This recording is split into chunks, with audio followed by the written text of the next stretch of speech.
Welcome, sleepy souls. I am your storyteller, Mr. Dread. Tonight, I'm here to help you drift into deep, peaceful sleep. But before we begin, don't forget to like this video and subscribe for more bedtime stories. Let me know in the comments where you're watching from, and what time it is right now. And if there's a story you'd like to hear next, I would love to know that too. What if every door you open led you back to the same room? It was a thought that would have sounded like nonsense to Daniel Mercer only hours earlier. By the time he pulled his car off the empty stretch of highway and into the gravel parking lot of a forgotten little roadside motel, the phrase would mean everything. The motel stood in the dark like an afterthought, a squat L-shaped building lit only by a flickering neon sign that spelled vacancy in half-dead tubes. There was nothing else for miles in either direction, just fields of dry weeds and the long black ribbon of road cutting through them. He'd been driving for 12 hours, his eyes bloodshot, nerves fraying from too much caffeine and not enough sleep. The motel looked like salvation, even if something about it made his stomach tighten with unease. He parked under a buzzing street lamp and killed the engine. The night was oppressively silent. No crickets, no rustle of wind.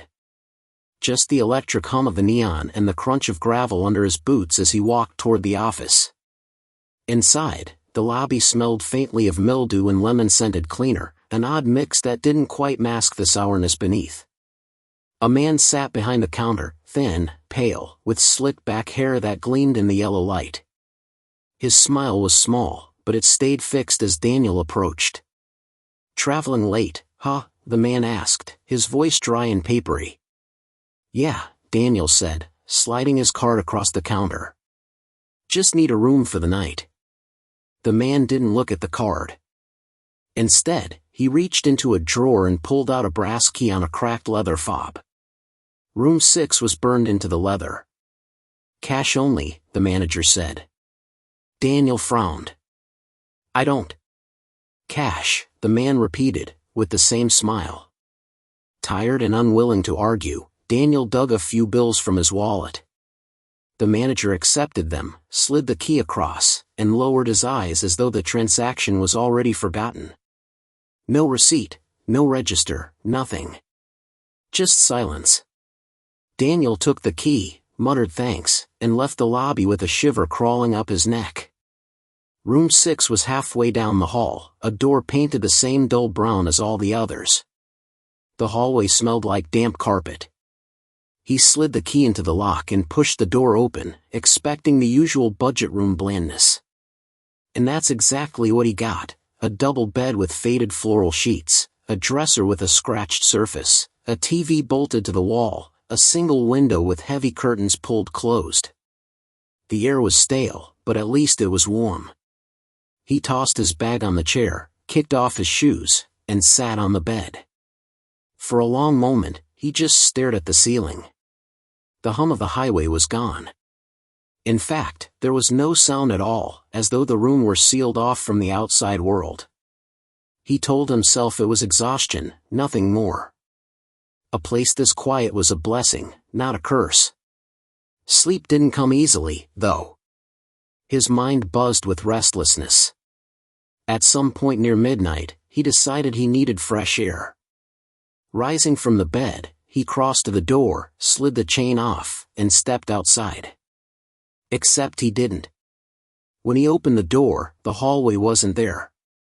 He blinked hard, thinking maybe he was still half dreaming. But when his eyes adjusted, he realized the truth: on the other side of the door was the same motel room. The same bed, the same dresser, the same chair with his bag sitting on it. He stood in the doorway, his heart kicking up. He could see both versions of the room at once, the one he stood in, and the identical one beyond the threshold. The air smelled the same, the light was the same, even the faint stain on the carpet by the bed was in the exact spot. He laughed nervously, because what else could he do? Clearly, he was exhausted. Maybe he'd taken a wrong turn and somehow ended up back at the same room. Maybe the motel's layout was stranger than he realized. Testing the theory, Daniel stepped through the doorway. His sneakers sank into the carpet. He looked around, half expecting to find something different this time, a detail out of place, some evidence he wasn't losing his mind. But no. It was the same room. The only difference was the fact that now, when he turned back toward the door, it had already clicked shut behind him. A cold sweat broke across his forehead. He walked back, gripped the knob, and pulled it open again. His pulse surged. There it was again, the same room, waiting for him like a mirror. He tried it a third time. Then a fourth. Each time, the result was the same. Step outside, and he was inside again. No hallway. No lobby. No escape. Just room 6, waiting. His breaths grew shallow.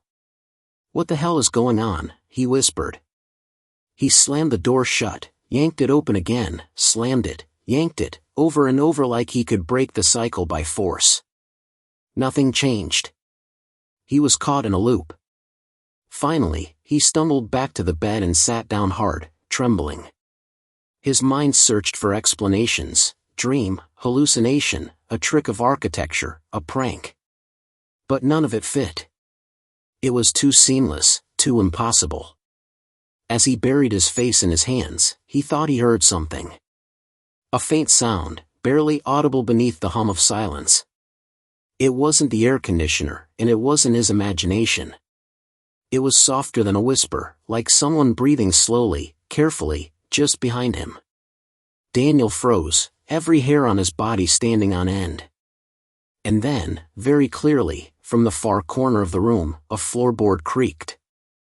Daniel's breath hitched in his throat as the sound echoed through the small motel room. A creak. Just one. But in the dead silence, it was louder than a gunshot. His head snapped toward the corner, eyes straining in the dim light. Nothing moved. The floral curtains hung still, the dresser sat squat and unmoving, the television reflected only his pale outline. And yet, something in him knew that he wasn't alone anymore. For a full minute, he didn't move. He just listened, his ears desperate to separate real sound from the frantic pounding of his heart. The stillness pressed down on him until he finally forced a laugh, thin and sharp. "Get it together, Mercer," he muttered. "You're tired. You're hallucinating. That's it." The words sounded weak, even to himself.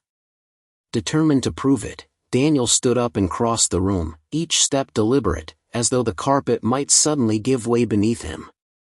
He crouched in the corner where he thought the sound had come from. Nothing, no footprints, no shadow, no disturbance of the stale air. He knocked on the wall, even pressed his ear to it.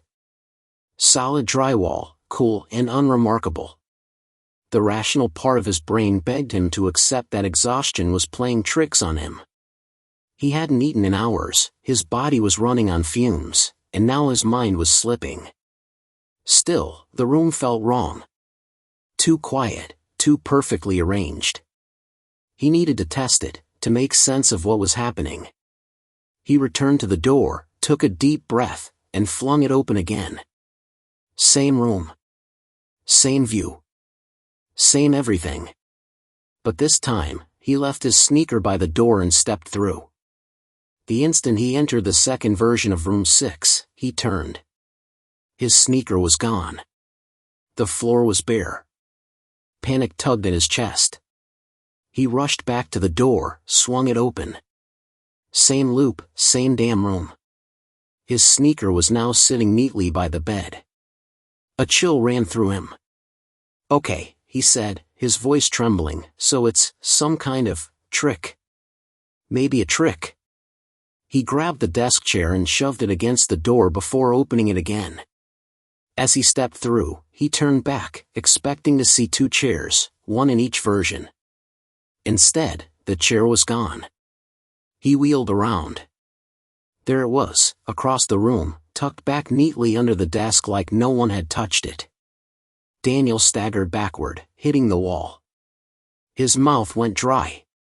The room wasn't just looping, it was resetting. Correcting itself, like it refused to let anything be out of place. He needed to go further. Testing, pushing. He pulled the pen from his backpack and scrawled a shaky X on the bathroom mirror. Then he opened the door, stepped into the copy, and rushed to the bathroom. The glass gleamed clean, untouched, not a single mark.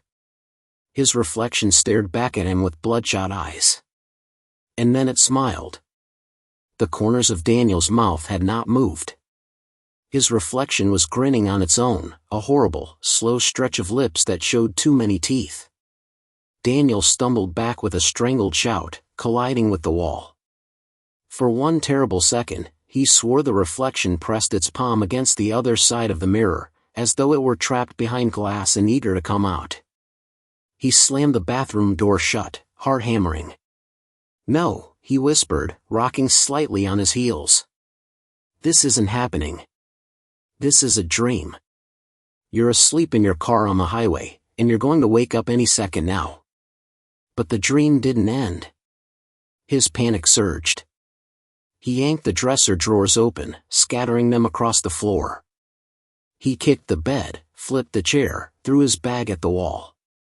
For a moment, chaos filled the room, the only sound the wild raggedness of his own breathing. Then, desperate, he opened the door one more time. And stepped into a perfectly neat, untouched version of room 6. Bed made, dresser closed, chair tucked, bag resting calmly on the chair. His destruction erased like it had never existed. He staggered back, bile rising in his throat. The room wouldn't let him break it. Wouldn't let him leave his mark. He was a guest here, but not in control. He wasn't sure who, or what, was. As he collapsed onto the bed, clutching his head, a thought cut through the fog of terror: maybe the manager knew. The strange man at the desk, with his papery voice and his cash-only policy. Maybe that was why he hadn't asked questions. Maybe that was why he'd handed over the brass key like it was already waiting for Daniel. The air in the room shifted. Heavy. Thick. Daniel raised his head, suddenly aware that he was not alone. The curtains fluttered though no window was open. The television screen glowed faintly though the power was off. The air conditioner hummed to life with a sputter, and over that mechanical drone, he heard it again, the sound of breathing. Not his own. Slow. Measured. From somewhere near the bed. Daniel froze. The creak of the floorboard came again, deliberate this time, followed by another, and another, as though someone were walking toward him, invisible, step by step. His eyes darted frantically around the room, but there was nothing there, only the pressure of presence, the undeniable sensation that something unseen was moving closer with every second. The breathing stopped just beside him.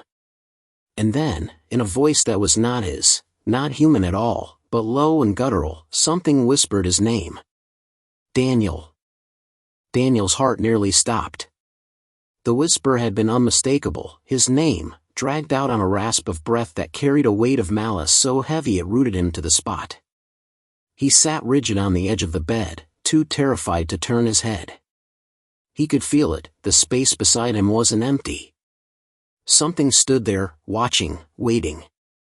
The seconds stretched impossibly long until, finally, the silence returned.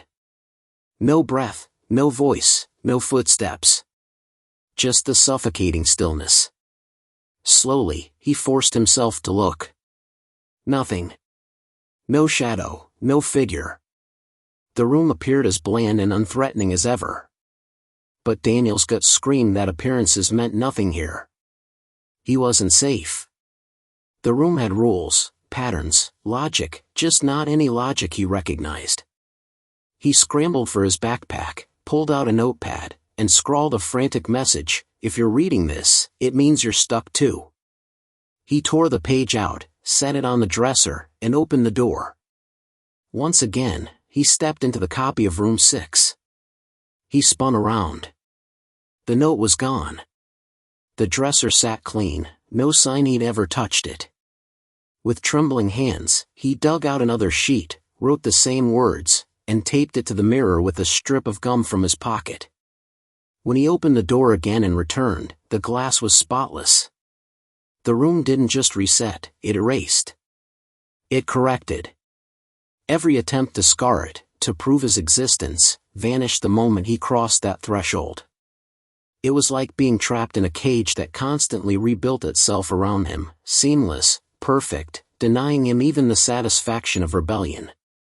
He collapsed back onto the bed, clutching his head, mind racing. His phone. He'd forgotten about his phone. He yanked it from his pocket, thumbed it on, battery at 40%. Relief surged. He could call for help. He dialed 911, pressing the device to his ear. The line rang once, twice, and then cut to silence. His own voice came through the speaker, whispering, "Daniel." He dropped the phone like it had burned him, his skin crawling with dread. The screen flickered, then went black. No amount of button pressing would bring it back. Panic clawed at his chest, but some stubborn survival instinct held him back from screaming. If something else was in the room, he wasn't about to give it the satisfaction of his terror. Instead, he forced himself to think. Test, observe, record, in his head, if not on paper. There had to be limits to this nightmare, cracks in the walls of whatever trap he'd fallen into. Daniel began a ritual of experiments. He counted his steps from the bed to the door, 12. He counted again, always 12. He timed how long it took him to circle the room, 48 seconds, give or take, never changing. He opened the door at different speeds, with his eyes closed, with his hand on the frame. No difference. Always room 6 waiting beyond. He tried crawling out on his hands and knees, even flinging himself through as fast as he could, as though speed might carry him past the loop. But the result never changed. And then he noticed something. On the far wall, near the floor, where the baseboard met the carpet, scratches. Faint, shallow, but definitely there. He dropped to his knees, heart racing. Someone had gouged at the plaster with desperate hands, leaving behind jagged lines. They weren't random either. When he leaned closer, squinting in the dim light, he realized they were letters. Help. His stomach lurched. He ran his fingers over the grooves. They were old, worn smooth at the edges, as though time had dulled them. He pulled back sharply, suddenly aware of the implication. Someone else had been here. Someone else had fought the loop, begged to escape, and failed. The room was not just a fluke of his mind. It was real. It had victims. He staggered upright, chest heaving. His pulse thundered in his ears, but a grim determination lit in him now. If others had been trapped, maybe they'd left behind more than scratches. He began scouring the space, checking under the bed, pulling at the edges of carpet, tapping the walls for hollows. Under the dresser, his fingers brushed paper. He yanked it free, heart hammering. It was a slip of notebook paper, folded and worn. The handwriting was jagged, frantic, "Don't listen to it." That was all. 3 words, underlined twice, smeared as if written in haste. Daniel swallowed hard, his throat dry. Don't listen to what? The breathing thing? The whisper that knew his name? His reflection in the mirror? He didn't know. And that ignorance terrified him even more than the words themselves. A shuddering sigh escaped him. He leaned against the dresser, trying to steady himself, when he heard it again, the floorboards creaking. This time, not just 1 or 2 steps, but a slow, deliberate pacing across the room. Back and forth. Back and forth. Like something unseen was walking the length of the space, circling him. His skin prickled with gooseflesh. He clenched his fists, forcing himself to stay still, to stay silent. If he looked, if he acknowledged it, maybe that would count as listening. Maybe that's what the note had warned against. But the presence was relentless. The steps grew louder, closer, until he swore he felt warm breath brush against the back of his neck. Daniel broke. He spun around, fists raised. and saw nothing. Just the same bed, the same dresser, the same suffocating emptiness. But the mirror across the room was no longer empty. His reflection stood there, smiling again. Only this time, its lips moved, forming words he couldn't hear. Words meant only for him. And then, as Daniel's blood ran cold, the reflection raised its hand and began to scratch something into the glass. For a moment Daniel thought his mind had finally snapped, that exhaustion and fear had conspired to create an impossible hallucination. But the sound of it, the shrill, aching squeal of fingernails dragging across glass, was too sharp, too visceral to deny. His reflection, the other him, was leaning into the mirror, carving something into the inside of it as though the glass were soft as ice. Daniel's breath caught in his throat as letters began to take form, uneven and jagged, but unmistakable. "Let me in." Daniel staggered backward until his knees hit the bed. He shook his head violently, as if refusing the words would make them vanish. His reflection didn't mimic the gesture. It kept scratching, grinning with a grotesque wideness that split its face unnaturally, teeth gleaming white against the shadows pressing at the edges of its features. "No," Daniel whispered hoarsely. "No, no, no." The reflection tilted its head, studying him with eyes that didn't blink, didn't move. Then it pressed its palm flat against the glass. Daniel felt it immediately, an icy pressure against his own hand, though he hadn't moved. Instinctively he jerked back, clutching his palm to his chest. His skin was cold, as though frost had bloomed across it. The mirror went still. His reflection straightened, shoulders stiff, grin frozen in place. But Daniel could see it breathing. Not in sync with him, but on its own. Slow. Deliberate. Its chest rose and fell as though lungs worked inside a body made of smoke. "I'm not letting you out," Daniel muttered, his voice breaking. He didn't know who he was talking to, himself, or the thing inside the glass, but the words came out desperate, defiant. The reflection's smile faltered. Its lips peeled back, exposing gums too dark, too raw, and then it slammed both hands against the mirror. The whole room seemed to reverberate with the force of it. Daniel shouted and stumbled to the side as the glass shuddered violently, spiderweb cracks racing across its surface. "No," he yelled, though he couldn't tell if it was protest or plea. The cracks spread, but they didn't break through. Instead, the mirror seemed to breathe, the glass flexing inward, then outward, like lungs inhaling and exhaling. Each expansion carried a faint sound, like whispering voices layered atop one another. Not words, not yet, but voices nonetheless. Daniel pressed his hands over his ears, panic overwhelming him. The paper he'd found under the dresser screamed in his mind, "Don't listen to it." He squeezed his eyes shut, trying to block out not just the sound, but the thought of it. But something brushed his arm. His eyes flew open. No one was there. And yet, when he looked at the mirror, he saw the reflection's arm stretched outward, reaching, impossibly past the glass. Its fingers brushed along his sleeve before retreating. The glass rippled around them like water. Daniel's scream tore out of him before he could stop it. He bolted across the room, yanked open the door, and hurled himself into the next copy of room 6.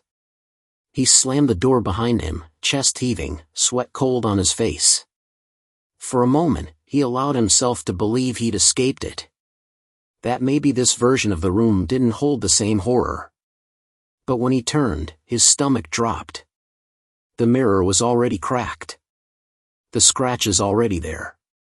His reflection already waiting. It tilted its head again, slow, deliberate, and mouthed a single word, "Soon." Daniel backed away until his spine hit the opposite wall.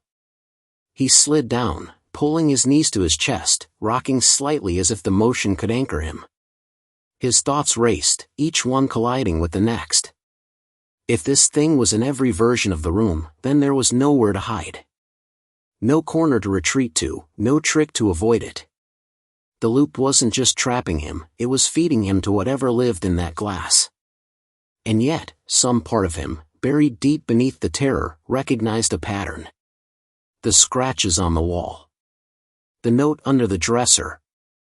Someone else had been here, someone who'd fought it. They hadn't escaped, but they'd left behind warnings. Which meant they'd survived long enough to learn. Maybe he could too. Daniel forced himself to breathe slowly, evenly. His mind latched onto the one piece of advice he had: don't listen.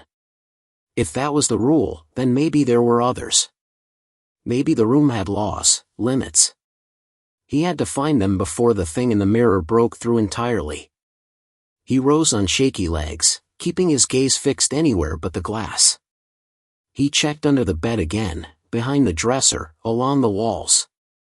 His fingers scraped across the gouged word help, following it further down the baseboard, where more scratches trailed off into chaos. Claw marks. Dozens, maybe hundreds, raked deep into the wood. His chest tightened as realization struck: someone had torn their nails bloody against this wall in desperation. The thought curdled in his stomach. He staggered back, but his heel knocked against something loose. He crouched quickly, pulling at the carpet until it tore back in his hands.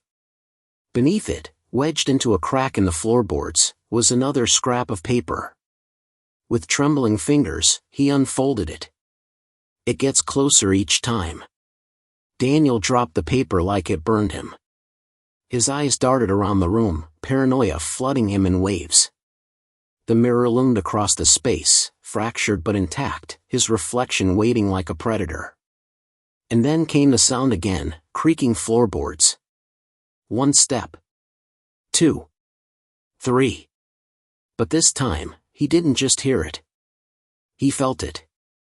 Each step pressed against his chest, against his lungs, as if the very air moved with the weight of the thing drawing closer. The mirror flickered with movement. His reflection was gone. The glass showed only the room, empty. But Daniel knew better. It wasn't inside the mirror anymore. It was in here. Daniel's body moved before his mind could catch up. He lunged for the dresser, yanking the top drawer all the way out, and hurled it at the mirror with every ounce of strength left in him. The wood cracked loudly against the glass, a sound that should have ended in shattering. Instead, the mirror quivered like the surface of water. Ripples spread outward in concentric circles, and the drawer clattered harmlessly to the carpet. The reflection that wasn't him shimmered within those waves, its grin stretched into something impossibly wide. Daniel screamed, a raw, primal sound, and grabbed the desk chair. He swung it again and again, striking the mirror until sweat slicked his palms and his arms throbbed with pain. Each strike rippled the surface but left no fracture. It was as though the mirror existed on rules entirely its own, mocking the very physics of glass. On the 4th swing, the chair was ripped from his hands. He stumbled back, watching in disbelief as it slid across the floor on its own, drawn upright to the desk as if invisible fingers had placed it neatly where it belonged. The room was repairing itself. Resetting. Denying his rebellion just as it had done with everything else. He felt trapped in a nightmare where every choice collapsed into the same outcome: room 6, unchanged, eternal. His breath came in sharp bursts, panic twisting his stomach until nausea crawled up his throat. He bolted for the window, yanking the curtains wide. Outside, the view was static, a parking lot bathed in the sickly glow of a lone streetlight. But when he pressed his hands to the glass, his reflection was there again. Not the same as the mirror, this version was hazy, elongated, stretched across the surface of the window pane like a shadow burned into film.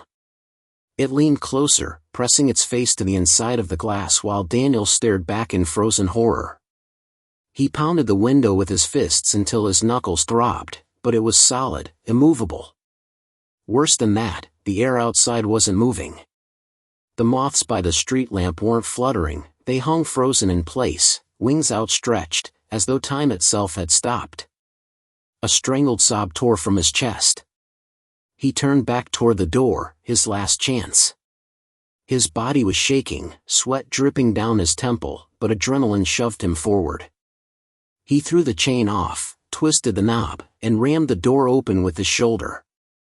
The impact knocked him to the carpet, but when he looked up, his heart plummeted. The door he had broken through only opened into the same room again, the door across the space already closed. He had smashed his way back inside. His desperate escape had brought him full circle, like a cruel joke. Daniel pushed himself to his knees, trembling, and stared at the door.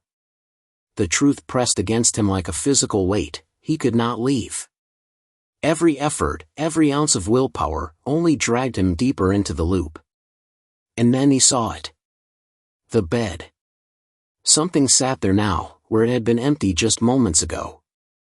Daniel froze, paralyzed by the sight. The figure was hunched, its head bowed, shoulders quivering slightly as if it were breathing, or laughing. The dim lamplight barely reached it, painting it in shadow, but Daniel could make out enough to know it wasn't human. Its arms were too long, fingers dangling over its knees like ropes, each one twitching with insect-like precision. Its skin, or what passed for it, was pale and uneven, shifting as though it were made of wax softening in the heat. "Get out," Daniel rasped, though he couldn't summon strength behind the words. The thing lifted its head. Slowly. Deliberately. And what looked back at him made his stomach clench so hard he nearly vomited. Its face was his face, twisted, hollow, lips peeled back into that same impossible grin from the mirror. Its eyes glistened like pits of oil, reflecting nothing, swallowing light. Daniel scrambled backward until his shoulders slammed into the wall. His nails dug into the plaster as he tried to force himself deeper into the surface, anything to put space between him and the thing. But the figure on the bed only tilted its head, watching him. For a long, unbearable moment, neither of them moved. The silence grew heavier, pressing down until Daniel thought his lungs would collapse. Then the thing stood. Its movement was wrong, too fluid, too fast, like the frames of a film spliced out of order. It rose to its full height, taller than Daniel, its head brushing the ceiling. It stepped forward once, and the floorboards groaned like a warning. Daniel's body finally obeyed him. He threw himself at the door again, clawing at the knob, flinging it open, hurling himself into another loop. The room snapped back around him, identical as ever, bed made, curtains drawn, mirror intact. But when he turned back, chest heaving, the relief never came. Because the bed wasn't empty. The figure was still sitting there. Waiting. The loop hadn't reset this time. It had followed him. Daniel pressed his back to the wall, his chest heaving in ragged bursts as the figure on the bed sat impossibly still, watching him.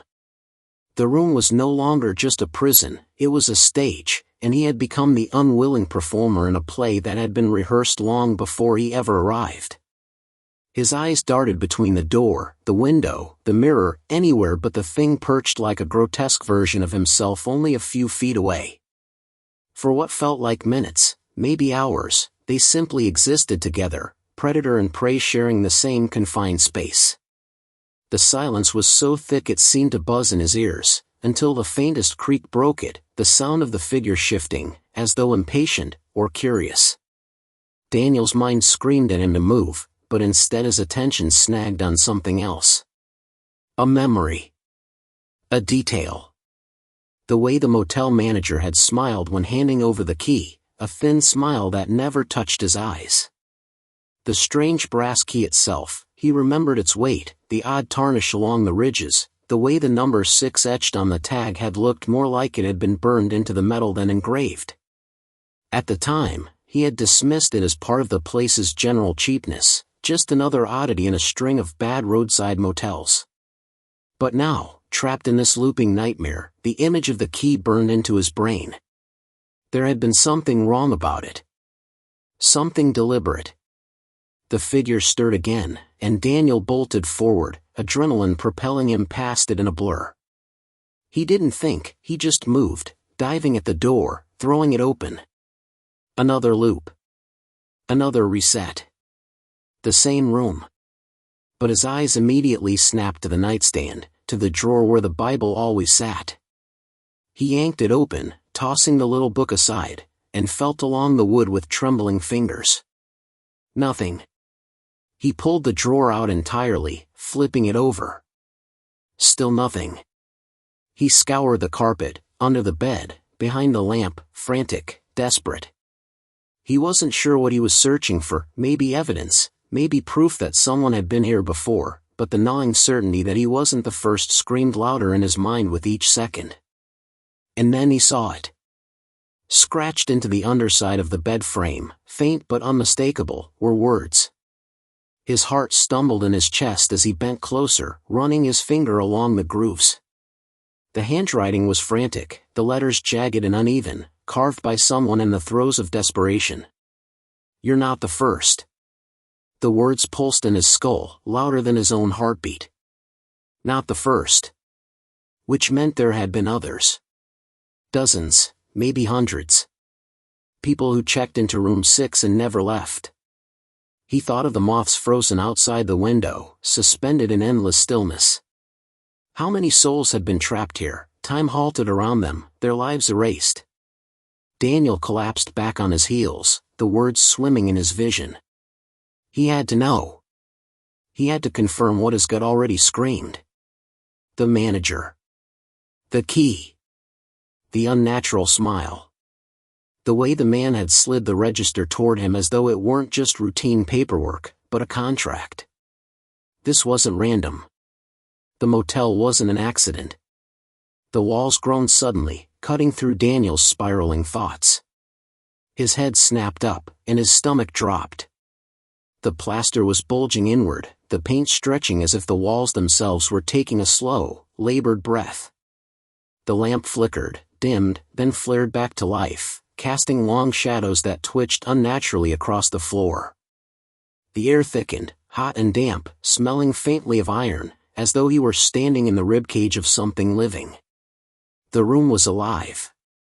And it was listening. Daniel stumbled backward, pressing himself flat against the door.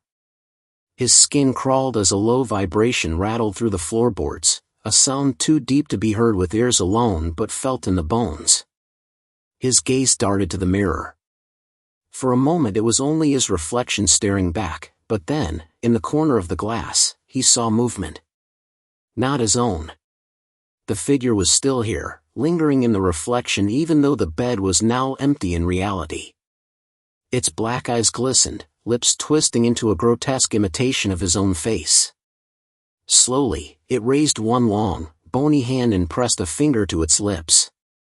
Shoo! Daniel choked on his own breath.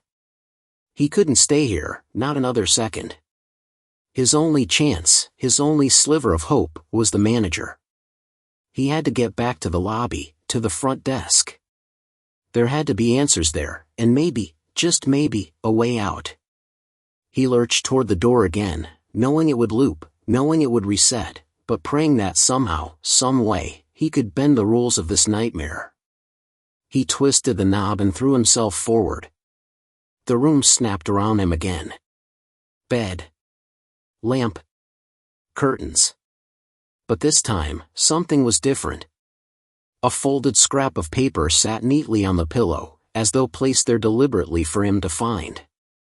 His heart hammered as he crept toward it, wary of another trick, another trap. He unfolded it with shaking fingers. The message was short, scrawled and hurried, angular writing that pressed deep into the page. Ask him about the key. Daniel's throat went dry. The manager. The key. It was confirmation, someone had left this behind, someone who had known more than he did, someone who had been close enough to an answer to leave him a clue. But who? He sat frozen, staring at the words until they blurred. The walls gave another long, groaning breath, and Daniel knew he didn't have the luxury of sitting still. If he wanted to survive, if he wanted to escape this hellish loop, he had to confront the man at the front desk. The thought chilled him to the marrow, because it meant willingly walking deeper into the motel's grasp, deeper into the heart of whatever monstrosity this place really was. Still, his choice was already made. He folded the note tightly in his fist, eyes burning with a mix of fear and defiance. The room was alive. The figure was watching. The walls were listening. But the manager, he had the answers. And Daniel was going to rip them from him, no matter what it took. The lamp flickered again, sputtering like a dying heartbeat, and the loop began to hum around him, pulling him toward the next door, the next reset, the next step closer to the truth. Daniel woke with a jolt, though he had no memory of falling asleep. His head felt heavy, as if something had been pressing down on it for hours, and a sour taste coated his tongue. The room was quiet again, eerily so, the kind of silence that smothers thought and makes you hyper-aware of your own heartbeat. The note he had clenched in his fist was gone. He looked around frantically, but the pillow was empty, the floor bare. If not for the angry red line across his palm where the paper had dug into his skin, he might have believed he had imagined it. The room was changing him. He could feel it in subtle ways, his memory fraying, his sense of time unraveling, the sharp edge of panic dulled into a numb sore of dread. But one thing burned through the haze: he had to keep searching. If someone else had left him that message, then someone else had been here before him, fighting the same battle. And if they had left behind a note, maybe they had left more. His eyes scanned the walls, the floor, the furniture, lingering on every corner as though expecting something to leap out at him. He pulled drawers out, flipped cushions, upended the lamp. Nothing. But when he dropped to his knees and peered under the bed, he noticed a section of the floorboard near the headboard was slightly raised, warped as though it had been pried up before. His pulse spiked. He pressed his fingers to the gap and tugged. At first it resisted, but with a sharp creak, the board lifted free. A hollow space yawned beneath, dark and stale-smelling. His hand trembled as he reached inside. His fingers brushed something soft, almost leathery, and he pulled it out with a sick lurch of anticipation.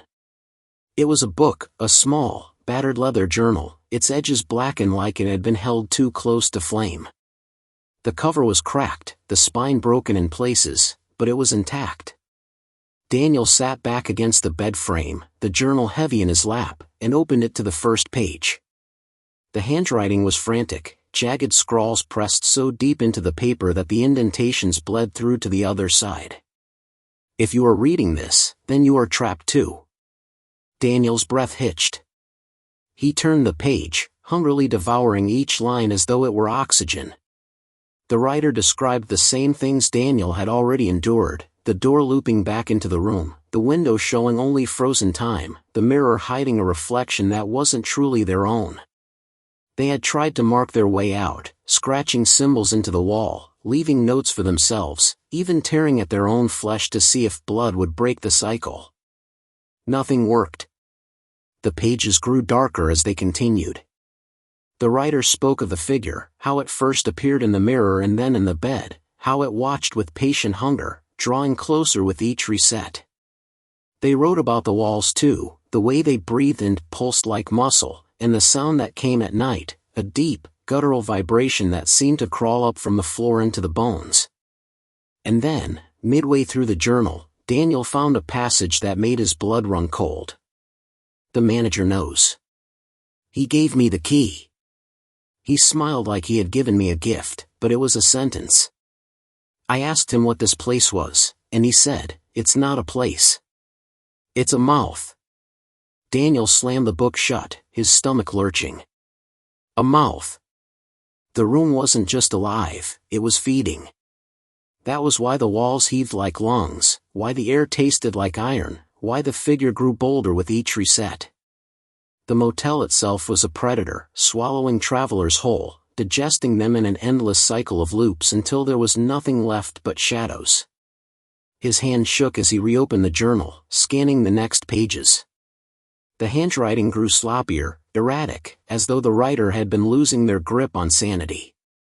Words were repeated, scratched out, replaced with symbols Daniel didn't recognize, circles intersected with jagged lines, shapes that seemed to pulse on the page if he stared at them too long.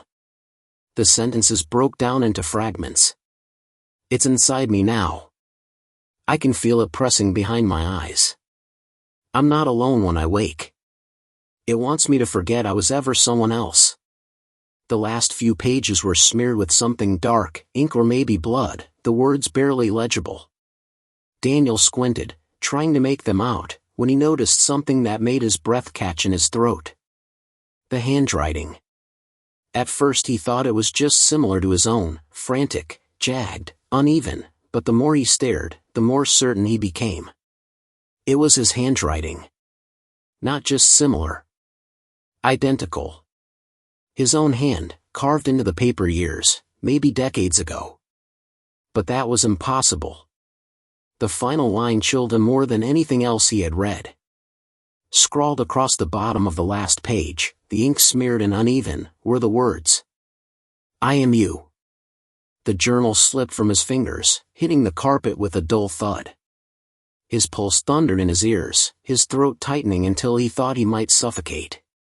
The room seemed to tilt, the floor rolling beneath him like the deck of a ship. His reflection in the mirror across the room was no longer still, it was standing, moving toward him, lips curled in a grotesque echo of his own terror. Daniel scrambled backward on hands and knees, desperate to put distance between himself and the thing in the glass. But when his back hit the door, it refused to open. The knob was frozen, unyielding beneath his frantic grip. He turned, clawing at it, begging it to give way, but it was locked. And behind him, in the mirror, the figure was pressing its hands against the glass. The surface began to crack. The mirror cracked with a high-pitched scream of splintering glass, a sound that pierced Daniel's skull like a drill.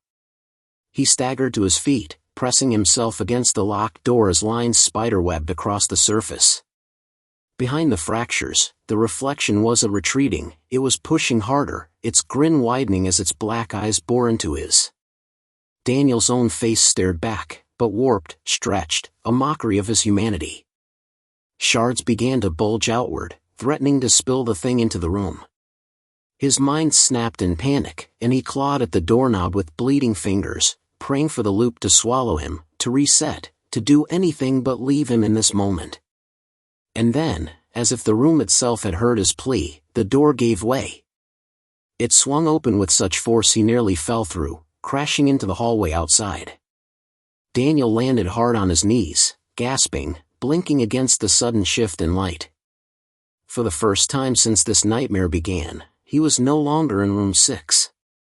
The hallway stretched out before him, long and narrow, the faded carpet running beneath flickering fluorescent bulbs. At the far end, the lobby glowed faintly, the front desk sign humming with neon light. The sight of it nearly buckled his knees. Relief surged through him so violently it made him dizzy. He was free. Somehow, impossibly, the loop had broken. He stumbled to his feet, clutching the wall for support as he staggered forward. Every step echoed unnaturally loud, bouncing back from walls that seemed too close together, too long, as though the hallway were stretching itself while he moved. But Daniel forced himself on, one foot dragging after the other, ignoring the wrongness, focusing only on the faint glow at the end of the corridor. The air grew heavier the closer he got. It pressed against his skin, humid and sour, carrying the faint metallic tang he had smelled in the room. His legs weakened, but he kept going, drawn forward by the thought of the manager sitting there, smug behind the counter, holding the answers Daniel needed. He would demand the truth, force it out of him if he had to. The lobby unfolded in front of him, eerily empty. The same cracked linoleum floors, the same brown chairs lined against the wall, the same moth-eaten rug sprawled beneath the desk. And behind it, exactly as he remembered, sat the manager. He was hunched over the register, glasses perched on the tip of his nose, a pen scratching calmly across paper as though nothing at all was wrong. Daniel's voice cracked as he stumbled forward. "What the hell is this? What did you do to me?" The manager didn't look up. He finished his line, set the pen carefully beside the book, and only then raised his gaze. His eyes met Daniel's, calm and unnervingly patient, like a teacher waiting for a child to finish a tantrum. His lips twitched into the same small smile Daniel remembered from the night he checked in. "How many times have you been through it now?" the manager asked softly. Daniel froze. The words struck him like a physical blow. What are you talking about? The man leaned back in his chair, folding his hands neatly on the counter. The loop. Everyone counts differently. Some lose track after 3 or 4. Some insist it's been years. But I find it helps to anchor yourself, to put a number to it. Makes the process easier. Daniel shook his head violently, his throat dry, his chest tight. No, this isn't real. I broke out. I'm here, not in there. I'm here. He slapped his chest as if to prove it. The manager's smile widened, though it never reached his eyes. Oh, you're still in it. You always are. This, he gestured lazily to the lobby, the humming sign, the faded rug, is just another room. Another mask it wears. You think you're climbing out, but really, you're climbing deeper in. Daniel staggered backward, nausea twisting his stomach. He wanted to deny it, scream at the man, shake him until his teeth rattled, but the words lodged in his throat. Deep down, he already knew. The hallway had been too long, the air too heavy, the lobby too quiet. He hadn't escaped. He had only gone further. What is it? Daniel whispered, his voice barely audible. The manager's eyes glinted behind his glasses, but his expression didn't change. A mouth. The word hit him again, the same word from the journal. His knees went weak, and he gripped the edge of the counter for balance. Why me? He rasped. The manager tilted his head thoughtfully, as though considering how much to reveal. Not just you. It's been hungry a very long time. Travelers are easy. No one looks twice when a stranger doesn't make it home. Some motels, people leave reviews. This one? People forget it exists the moment they pass it by. Only the chosen ones stop. Only the ones it calls. Daniel shook his head, tears pricking his eyes. I didn't choose this. I just needed a bed for the night. The manager leaned forward slightly, his voice dropping to a near whisper. You chose the key. Daniel's stomach lurched. The memory burned back into his mind, the brass key on the desk, the number etched like a scar. He hadn't thought twice when he reached for it. The manager hadn't assigned it to him. He had picked it up himself. The man leaned back again, his hands folding neatly once more. The room never forces anyone. You pick the key, and in doing so, you open the mouth. You belong to it now. Daniel's throat constricted, the walls of the lobby pressing closer around him. He felt the weight of unseen eyes watching from every corner, pressing in, savoring his despair. The buzzing neon sign flickered once, then twice, then went out entirely, plunging the room into darkness. And in that moment, Daniel understood the most horrifying truth of all: the lobby wasn't separate from the room. It never had been. The escape was just another loop. The manager's voice whispered in the dark, smooth and calm, like a lullaby. You've always been in room 6. The darkness swallowed Daniel whole. He groped blindly for the counter, but the wood beneath his fingertips was gone. His hands scraped against something damp instead, slick and warm, like flesh stretched too thin over bone. The stench hit him, thick, coppery, rancid. It was the same smell that clung to the room, only stronger, so overwhelming it coated his tongue. Daniel gagged, choking, his knees buckling beneath him. The manager's voice floated through the black, steady and calm, though it seemed to come from everywhere at once, vibrating in the walls, the floor, even in Daniel's chest. The truth, Daniel, is that you've never stepped foot in a motel. That's only the shape it takes, a disguise your mind accepts. In reality, you are standing in something much older. Something hungrier. Something that wears places the way a snake sheds its skin. Daniel stumbled forward, his arms stretched out, trying to orient himself, but the ground shifted under his weight, rising and falling like a lung inflating. His hand slammed into a wall, or what he thought was a wall, only for it to convulse beneath his touch. It pulsed once, twice, in rhythm with the floor, and he jerked away with a cry. The entire structure was alive. "No," Daniel whispered, his throat tight. "This isn't real. This can't be real." The manager chuckled softly, though it was void of humor. "Reality is nothing more than repetition. You wake, you work, you sleep.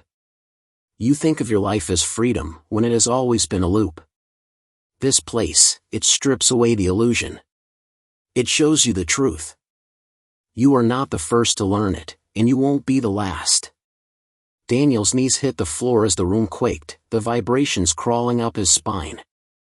In the distance, though distance didn't mean anything here, he heard something wet and massive shift, as though muscles were rearranging, preparing. A deep, guttural rumble followed, echoing like hunger pangs magnified through a cavernous body. His chest heaved as he gasped for breath, his thoughts unraveling. He pictured the journal, the frantic words, "It's a mouth." He had thought it metaphorical, some desperate attempt to describe a feeling. But no. The room was literal flesh, a cavernous maw disguised in carpet and wallpaper, a predator that had swallowed him whole the moment he turned the key. The manager's voice cut through again, closer now. "You felt it, haven't you? The merging. The way the walls breathe in time with your own lungs. The way your reflection moves apart from you, testing the edges of separation. That is the room seating itself in you, Daniel. Piece by piece. Soon, you won't be able to tell where you end and it begins." Daniel clawed at his chest, his nails raking down his shirt as if he could peel something out. His heart thudded wildly, but it didn't feel like his anymore. Each beat seemed to sync with the pulsing beneath the floor, as though the room's rhythm had taken control of his body. He screamed, pressing his palms to his ears, but the sound wasn't external. It was inside him. A humming, low and deep, vibrating in his bones. "Why?" he rasped, voice breaking. "Why me?" "Because you answered," the manager said simply. Images surged through Daniel's mind unbidden, his hand reaching for the key without hesitation, the way the number 6 had gleamed under the flickering lobby light. He thought it had been chance, exhaustion, blind routine. But now he wondered if the choice had been made for him long before he stepped into the motel's parking lot. Maybe the room had been calling to him for miles, whispering along the highway, guiding his tired hands to the wheel. "You've already begun to change," the manager continued. "You felt it when you woke with no memory. You saw it when you found your own handwriting in the journal. The others left pieces of themselves behind too, and now they live in you. The loop isn't just a prison. It's digestion. It takes you apart slowly, until all that remains is what it wants. And when it's done, it lets what's left of you wear the mask for the next traveler." Daniel's vision swam. He remembered the journal's final line, "I am you." His stomach lurched violently, bile burning his throat. It wasn't madness. It wasn't coincidence. Whoever had written it hadn't just been trapped here. They had become part of the cycle, their words bleeding forward through time, through the flesh of the room, into Daniel's own hands. He was already repeating someone else's path. "No," he whispered, shaking his head hard enough to make the world blur. I won't be part of this." The manager's voice was almost gentle now, coaxing. "You don't have a choice. The room has chosen you. Your body will resist at first, your mind will fight, but resistance is just another loop. You've already lived this. You've already failed." A light bloomed suddenly in the dark. Daniel squinted, shielding his eyes. At first he thought it was the lamp again, the familiar glow of the motel room, but no. It was the mirror. It hovered in the dark like a window suspended in nothing, its fractured surface shimmering. And in it, Daniel saw himself, or rather, what was becoming him. The figure stood tall, too tall, its grin stretched, its eyes bottomless voids. It raised a hand, palm pressed flat against the glass, beckoning him forward. Daniel stumbled back, but the ground tilted, shoving him closer. His feet slid against the fleshy floor, his arms flailing. The mirror pulsed brighter, humming in time with his heart. The thing inside wasn't waiting anymore. It was calling him home. The manager's voice whispered, almost kindly, almost like a promise. Soon, Daniel, you'll understand. Soon, you'll stop fighting.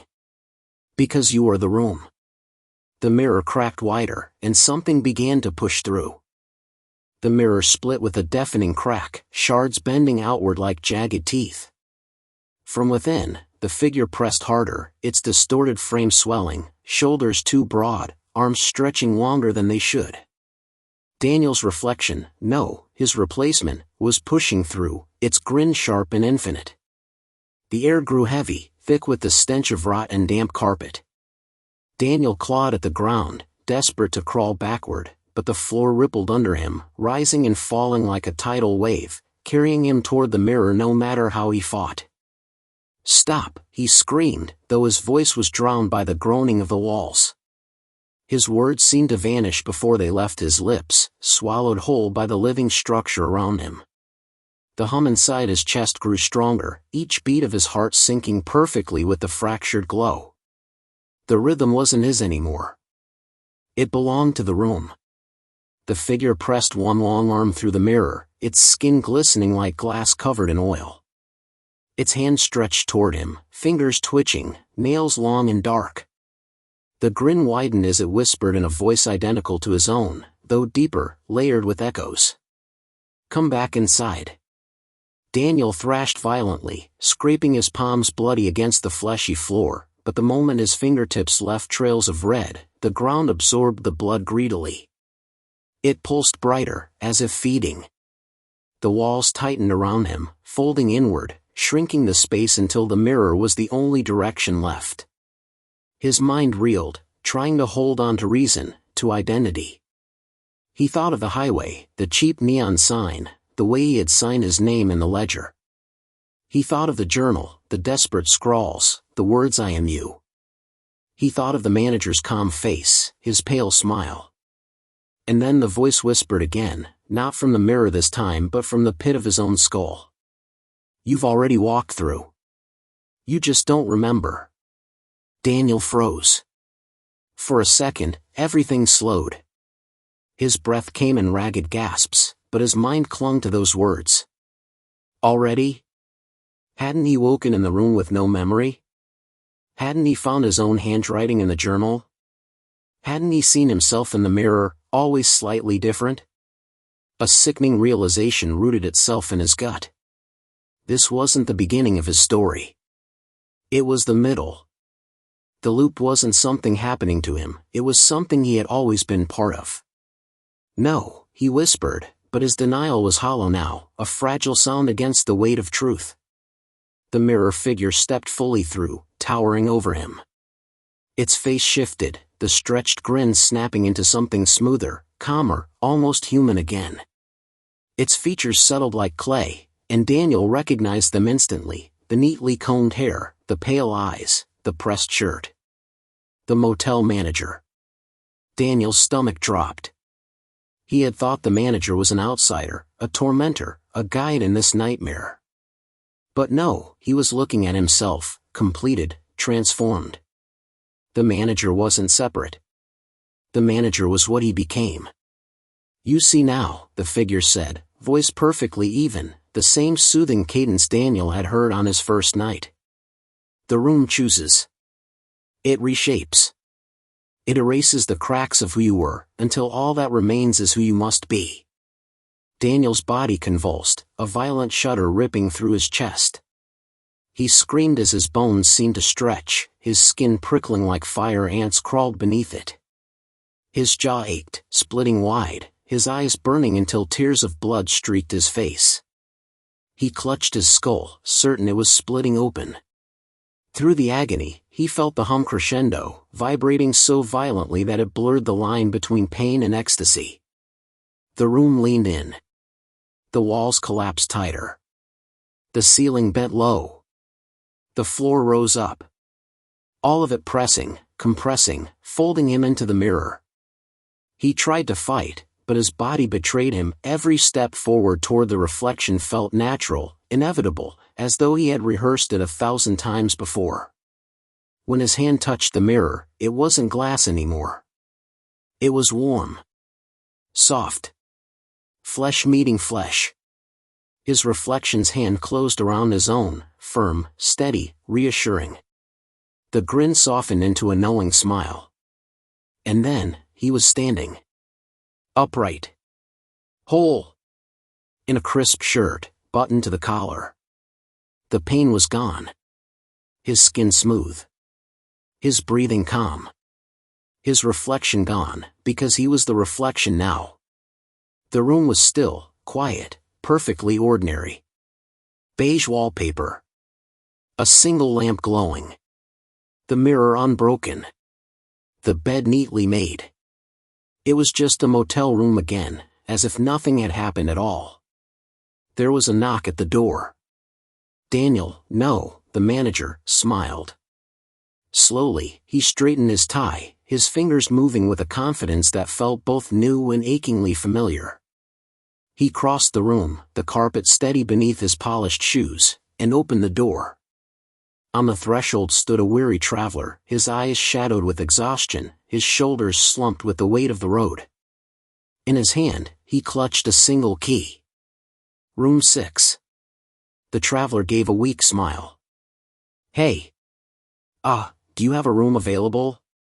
Daniel's lips curved upward, warm and practiced, the same way they always had. His voice came out smooth, calm, reassuring. Of course, he said. We've been expecting you.